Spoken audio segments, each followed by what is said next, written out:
I mean, I said it last week, I knew they would screw Arnold, though I wasn't expecting them to not only steal over half of his money, but attempt to kill them.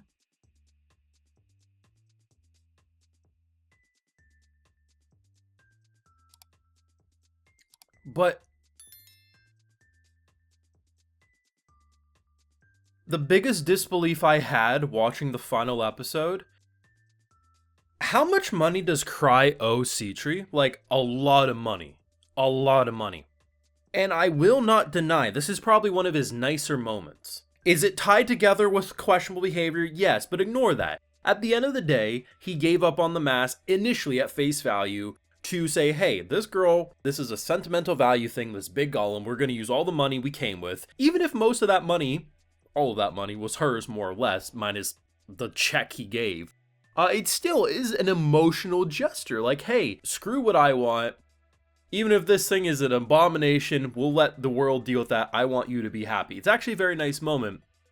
It's what she says after, when he hands that check. I'll find a way to pay you back somehow. Don't we have so much financial debt with this girl that we have to marry her to pay off the debt?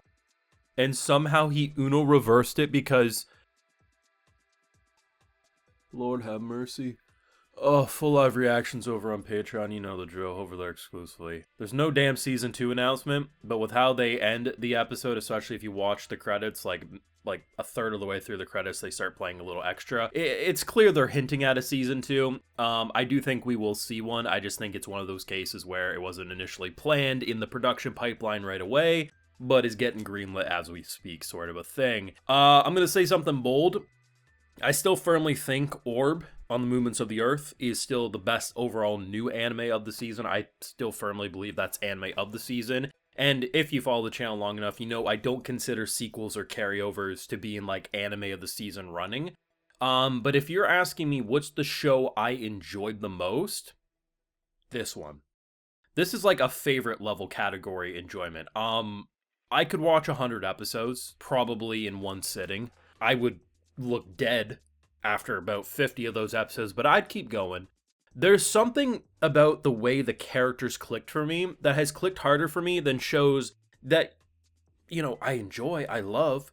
But yeah, I've said it before, I'll say it again. I like the show more than Eminence and Shadow. That's not me disrespecting it. It's me just really getting across how much I like this show, because there is a lot of similarities with how they kind of handled the misunderstandings and the delusions that things have gone through in the show compared to stuff like Shadow.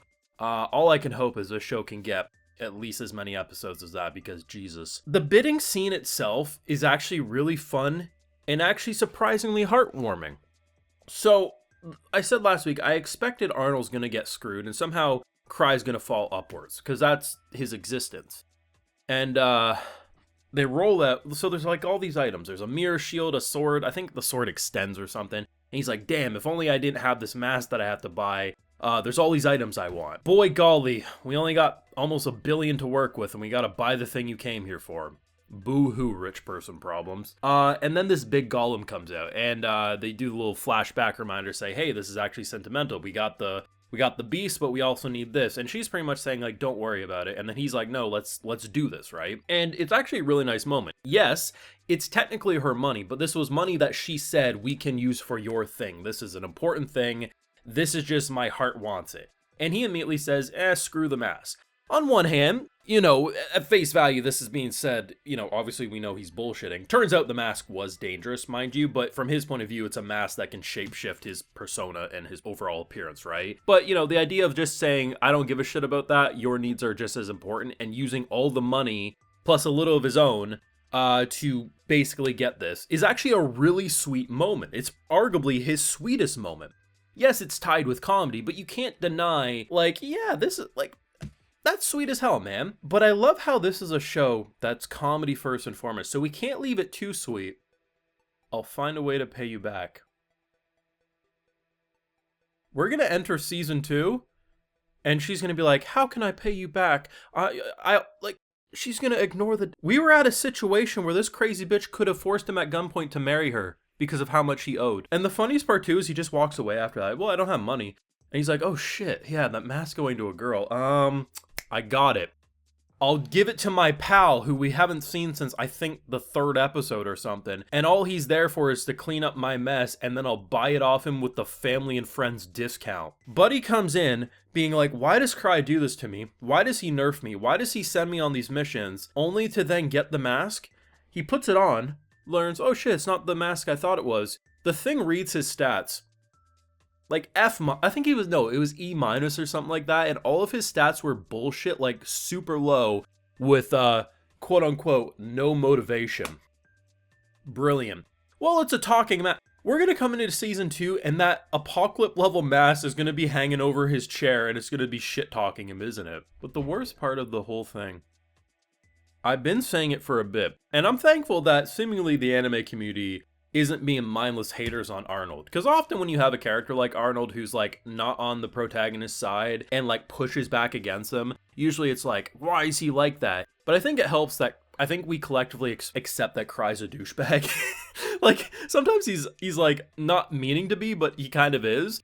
The idea that this is a protagonist in any other show that's not comedy focused. He's a Dragon Slayer. He's competent. He has a party that's actually competent. And you know, he sold it for 200 million. And I'm thinking, yeah, it's not the amount that we thought he would get, both positive or negative, either got no money or way too much money. But 200 million, that's a good payday. They come in and said, hey, you wouldn't have got this if it wasn't for our boy's whole manipulation. Give us half. Bad enough. Hey, we poisoned everyone behind you. You probably will survive, but what about your boys? Give us 110. Keep in mind, this dude has done no wrong, actually. And these psycho bitches came in, poisoned us, and stole over half of his earnings. And the worst part is they expect them to smile with shit in their mouth and say thank you for the meal. Between the somehow our boy manipulating reality and apparently no longer owing her debt, she owes him, and attempting to murder a dude who just exists. Give me season 2, but I don't think I'm ready. You let me know your thoughts down below. This has been arguably one of the most pleasant surprises of 2024 for me. I hope we get to watch season 2 sometime next year. Thoughts, leave a like if you enjoyed. Subscribe if you're new around here, of course, ring that bell. Like I mentioned, we got those full live reactions. They are fun ones over on Patreon. And hey, while you're over there, I'll also give you a video shout out. Alright, so today we got Durhosh, Franklin Greenway, Hikari Lounge, Fletchbringer, Sologaki, Void, Subject 3, Sarnik, Jade, Varsuva, Granada, and we also have Gabby G. So I appreciate the support, everyone. Please take care. You'll have a good one.